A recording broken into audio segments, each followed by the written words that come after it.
Hey, creative souls, thanks so much for tuning in. I am really happy that you're here. My name is Johnny. I'm a published fiction writer and a retired adjunct writing professor. For 2 decades, I help college students get their words on the page. Now I teach fiction writing and screenwriting to adults in custody, and I help people write novels. I call myself a word witch, and if you want to know more about what I mean by that, check out my video called On Being a Word Witch. I believe I'm on this earth to heal the world through story, whether it's the ones that I write and tell or the ones that I help you write and tell. I'm new here on YouTube, and I fully embrace the notion of energetic reciprocity. So if anything that I say resonates, helps you in some way, inspires you, I would sincerely appreciate likes, shares, and subscribes. Because obviously if I can grow this channel, I can do more in my quest to heal the world through story. And I will keep giving back to you. Because as I always say, stories can heal the world, so let's do it together. So today I want to talk about why writers need community. But before I get to the core of the topic, I want to mention that my new Alchemy of Writing membership group that I mentioned recently, I'm reducing the price on it by $10 a month. And I'm not doing this as a ploy to get you to sign up now so that I can just jack up the price in a couple of months. As a founding member, you sign up now, you will get that price for the life of your membership. So for as long as you remain a member, that's your price, even if I raise it in the future for other people who join later. And I'll make another video later about my reason for doing this, so stay tuned for that. But I just wanted to mention that now. So if price has held you back, please know that you can now sign up for $10 less. And of course, if you've already signed up, we will be sending you a refund for $10 less than you've already paid. And that will continue moving forward as long as you are a member, okay? So I wanted to mention that before we get started. Okay, so let's get started with 10 reasons writers need community. And as with my previous video, 10 reasons why you need a healthy writing practice. Some of these items that I'm going to talk through overlap a bit, so hopefully it won't sound like I'm repeating myself. Some of them, there's some nuance, but there's definitely some overlap, and they all kind of create this nice web of what community does for us, and specifically for writers.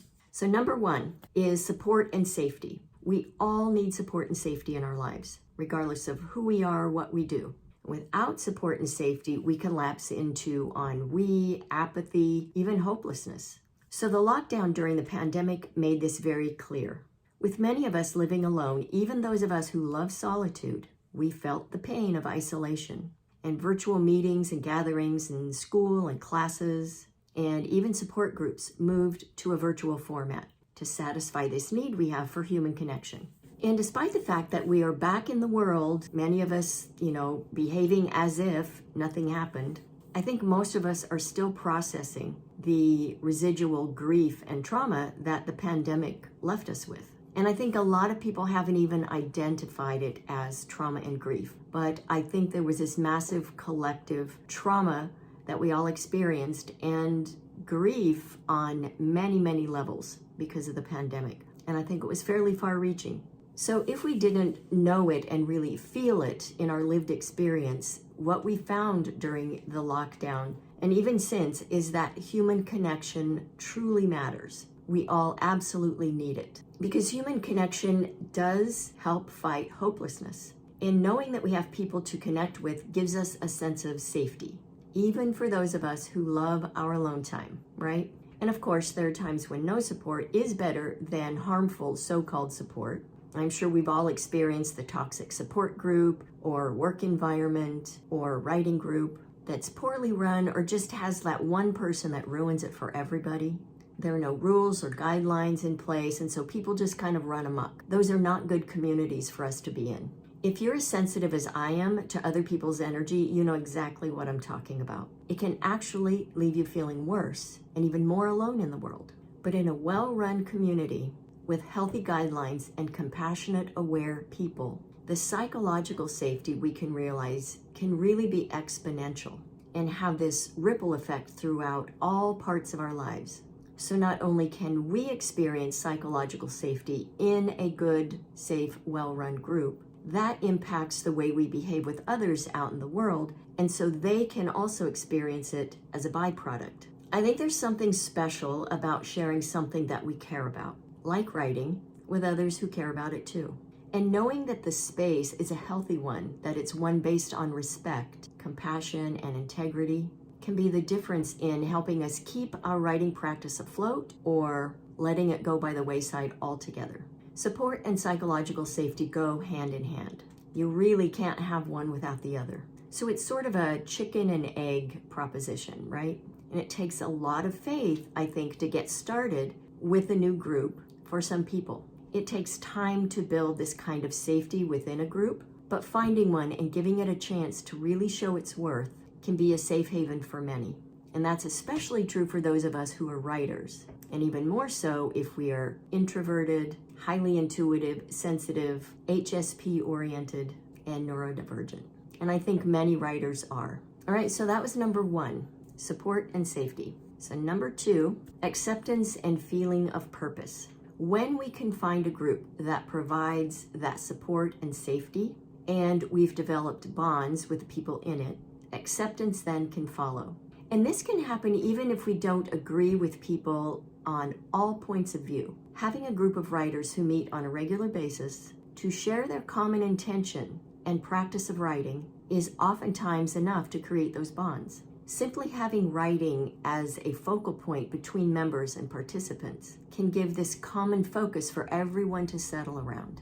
And it creates this common foundation for everyone to move on from there and develop the group as it will be. And the interesting thing about acceptance, I think, is that it can grow beyond our acceptance for others and can really come back around to ourselves. I think for a lot of people, self-acceptance is more difficult than finding acceptance for others. But by building that trust through connection and support that I mentioned in number 1, and acceptance of each other, we can then start to feel safer being vulnerable, to open up to others, and in the end, we can be more vulnerable and more accepting of ourselves. And I think having a shared why can go a long way in creating bonds between people. And this is very true of the impulse and desire to write. For many of us who write, it can oftentimes be a kind of a spiritual practice, right? And simply knowing the deep meaning that writing holds in our lives can sometimes create an almost instant bond with other writers, all around the love for the written word. It's a pretty powerful thing, I think. It's that feeling of being part of something that's bigger than our individual selves. And it generates this feeling of not just being supported by others, but of also supporting them back, which only increases our feelings of acceptance and really gives us a sense of purpose in the world when we know that we are helping other people. So being in the right group, the right community, can remind us that we matter, that we make a difference in the world. And I think most of us can agree that simply knowing another person is a writer creates an almost immediate unspoken connection. And I think we also know that the writing world can be elitist and exclusive. So of course not all groups are created equal. We have to choose wisely, otherwise the wrong group can absolutely stunt our progress. So choosing wisely can really ensure that acceptance and feeling that sense of belonging that we all need. Okay, number 3, inspiration and empowerment. In past videos, I've talked about the fact that we cannot wait for inspiration to write, right? It's the act of putting our butt in the chair, moving our fingers across the keyboard, moving our pen or pencil across the paper, and then the inspiration comes. Inspiration can also come from being part of a community of writers who are as devoted to their practice as you are. The mere act of showing up for each other can be inspiring enough to keep you focused on your writing and your writing intentions, and thus keep you moving forward, which leads to a sense of empowerment, right? Because when we do good on our promises to ourselves, that is an empowering feeling. And this is what keeps us going for the long haul. It's like this, it's this exponential, perpetual energy that just keeps growing and growing on itself. It's really kind of magical when it happens. And the more inspired and empowered we become to maintain our focus, the more creativity we open ourselves up to, which cannot help but lead to new ideas and motivation to do our best work, which will ultimately lead to fulfillment. So honestly, finding the right writing community can absolutely make or break your writing practice. All right, number 4, connection. So earlier I mentioned that feeling of connection, and that feeling that we are part of something bigger than ourselves can give meaning to our lives. Finding other creatives with the same values and interests, even if only writing and the writing life, lets us know that we're not alone in the world. And being a writer can make us feel that we are alone sometimes. We're so in our heads so much of the time. And I really do believe that we see the world differently than non-writers do. And so it can end up making us feel, or at least make me feel, like I'm this kind of odd person out, living on the periphery, observing everything. And so I know that for me, connection with other writers is really important. So having others in our midst who might be working on ideas that would cause eyebrows to raise, or struggle to find the time and the space to write, but do it anyway, or who understand that your ideas and stories are not about you, even though you may draw from your lived experience, truly creates that safe space and allows for that human connection. All right, number 5, sense of belonging. Human connection leads to a sense of belonging, and this is necessary for our optimal mental health. Knowing we belong somewhere, anywhere, even to a group of a handful of people, can provide us this positive coping mechanism for the inevitable hard times and big feelings that we as writers have. When a group gels, when it solidifies and becomes an entity unto itself, it becomes a place that we can call our own. And we end up with this feeling that we belong to each other. And I think one of the reasons that I have started my Alchemy of Writing group is because I yearn for this. I have tried so many groups that others have started. I won't go into this, but I started a group many, many years ago, and some of the members in the group pulled a mutiny, which is quite interesting.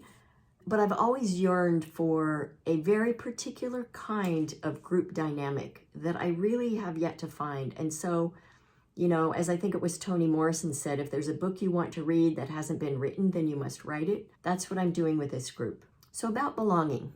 The Society for Human Resources defines belonging as such: a feeling of security and support when there is a sense of acceptance, inclusion, and identity for a member of a certain group or place. So when we look at Maslow's hierarchy of needs, we see that love and belonging are right in the center. So it's absolutely a human requirement that we feel a sense of belonging through this human connection that we all crave and want, so long as it's not toxic and destructive. And not to say that there aren't people who grow toxic and destructive groups. I think if we look around us today, we can see plenty of them. But what I'm talking about is really working hard to create groups that really foster care and compassion and empathy and nurturing people's creativity.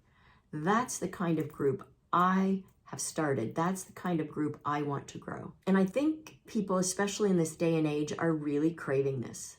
There's so much division between people and groups in the world today. So many catastrophic things happening. I think we all are really craving these small, quiet, safe havens where we can protect our sensitive insides, our creative minds, and our compassionate hearts. And I think we want places and spaces that engender diversity and inclusion. And I think this is truly fundamental for the progression of our species. And then when we couple that with the power of story to heal, I think we writers are really in a prime position to truly make a massive difference in the world.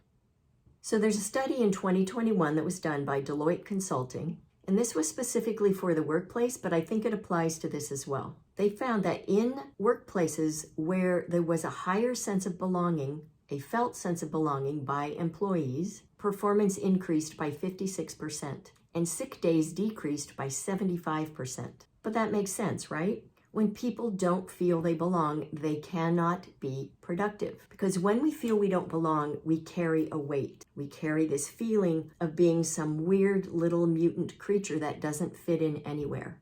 And I can attest to this because I have felt this most of my life. And it makes sense that there would be more sick days because just out of even if it's a subconscious reaction to not feeling a sense of belonging, the need to move ourselves away from a place where we don't feel that we belong just seems like an obvious response. And then if it's in the workplace, there becomes this tug of, I need to remove myself for a day or two. And sometimes even the body actually gets sick to give us a reprieve from spaces and places and people that do not foster a sense of belonging. But then the other end of that, the tug is, but I have to get back there soon because I can't jeopardize the job because I need the money. And it's a really uncomfortable place to be. And I can relate to this because I have had jobs in the past that literally made me sick every day.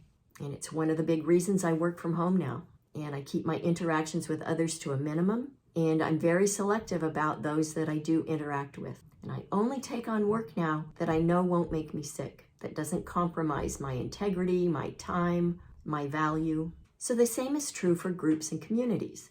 If a group or community is not human-focused, if it doesn't operate from a place of compassion and empathy and acceptance, it will poison its members and participants. So we don't want to join a group just for the sake of joining, because there are plenty of groups, people, communities that are operating under these old, unaware paradigms. So as I said in number 2 earlier, finding the right community is essential. And when we do find that right sense of community, our sense of belonging can just skyrocket. And we'll not only feel better about ourselves, but we'll also feel better about our work, in this case, our writing, and we'll do it more. All right, number 6, sharing and learning. That sense of belonging that I mentioned in number 4 can come from the sharing of activities, ideas, and feeling. And it really enforces not just our sense of self and personal identity, but it also gives back to the community that we're in. Because the healthier and happier the members in a group or community, the healthier and happier that community is as a whole. So the goodness just spreads through each individual in the community, who then passes it back just by being there. And it becomes this lovely, synchronous kind of give and take of positive energy. Sharing also offers a huge benefit to our mental health. More positive emotions, greater sense of self, greater sense of self-respect, and greater respect for others. For many of us, we're so busy just getting through our day, trying to meet our obligations, that sharing ideas and being with like-minded people can be the new or deep breath that we need to really feel grounded and good with the world, no matter what else is going on around us, even if just for that isolated period of time that we're with that community. So sharing and learning go hand in hand, right? Even though we might share our love for the written word, there's so much we can learn from each other about craft and process and publishing. And so broadening our perspectives is always a good thing. And as I mentioned earlier, our family and friends usually don't want to hear us go on and on about writing, right? Unless they're writers as well. So having people who share our passion for it, can talk about it with us, learn from us, and teach us, creates yet another level of this synchronous give and take that I mentioned. And in a world where we are not at a loss for information, much of it oftentimes bad or unhelpful, having a community of people who truly care about the fine points of writing is truly a blessing. Number 7, we can all fall into bad habit, myself included, right? I am still working to shake my screen habit that formed during lockdown, but I'm making progress. Being around other people who are setting earnest intentions and staying true to them, honoring their impulse to write, and truly nurturing a healthy writing practice cannot help but rub off on us.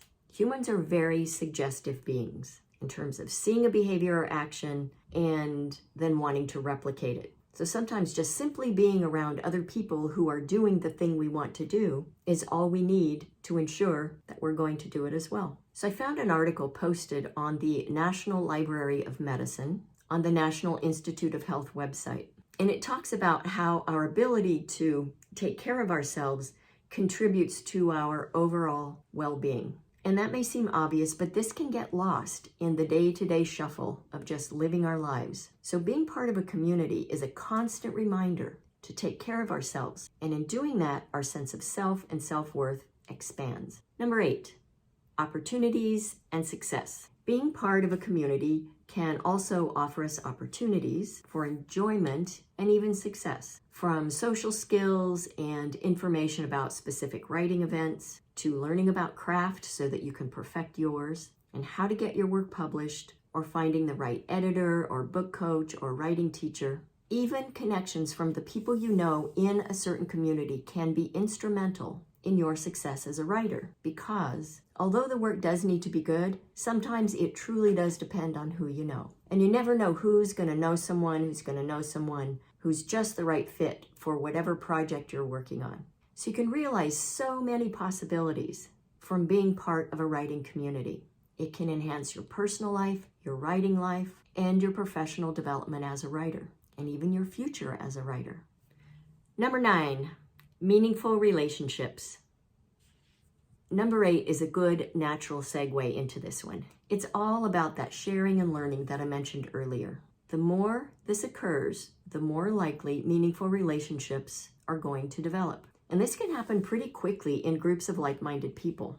Having that immediate bond around love for the written word in a writing community can solidify the trust that's needed for a more helpful environment rather than a competitive environment. Because again, I've been in groups where there's so much competition, it just takes the joy out of it. And that does not appeal to me. I would rather sit in isolation than deal with that. I'm all about being parts of communities that are supportive and helpful, and we cheer each other on. And it doesn't matter what level we're at, doesn't matter what we're working on. We're there to help each other and leave people feeling when we say goodbye for the day, for the evening, at the end of our meeting, of our gathering. I love knowing that every person that was there felt uplifted, regardless of what they shared, if they didn't share. So the more support that's given, the more understanding that exists, the deeper the trust can grow. And from that trust grows those meaningful relationships, which can wind up being long-term professional connections, or even friendships that endure the test of time. All right, so last on the list, number 10,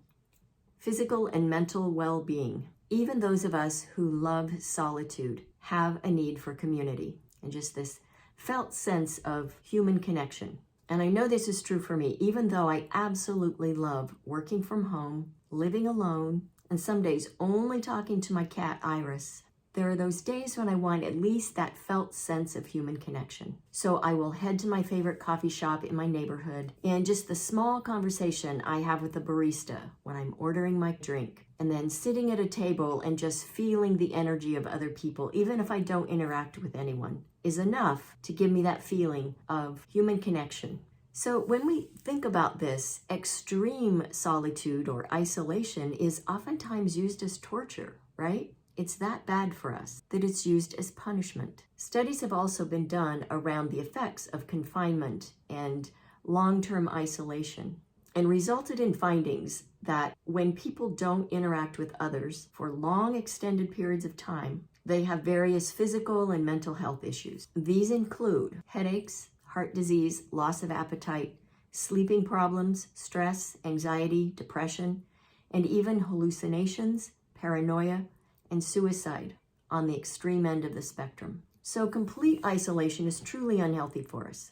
And having connections with others in a community can absolutely turn those around. And don't get me wrong, I know there are cases where medical intervention is absolutely necessary. But generally speaking, community can remedy many of those symptoms, those feelings of loneliness, stress, anxiety, depression, and can really lead to higher self-esteem, better mental health, and as I mentioned earlier, just a general greater sense of purpose in life. And being a good community member also adds to your improved physical and mental health, because doing good makes us feel good. So to this point, Harvard University did a study called Making Caring Common and found that since the pandemic, 36% of the people who responded reported that they felt lonely frequently, or almost all of the time, or all of the time. And that rose from 25% from a study that was done just before the pandemic. And this used to apply mostly to the elderly, who oftentimes get tucked away in care facilities and don't really have quality human interaction on a regular basis. But now these numbers and the respondents are relating to people in the 18 to 25 year age group. So with more and more people working from home, and many still afraid to be out in public in large groups of people, having community can absolutely be medicinal. And like I said earlier, toxic community, not what we want. So having community just for the sake of having it is not what we're after. It's not the answer. Having high quality community based on compassion and empathy and caring and respect is essential. So all this said, Creative Soul, I hope that you have at least one compassionate community that you're part of. And if it's a community of writers, all the better.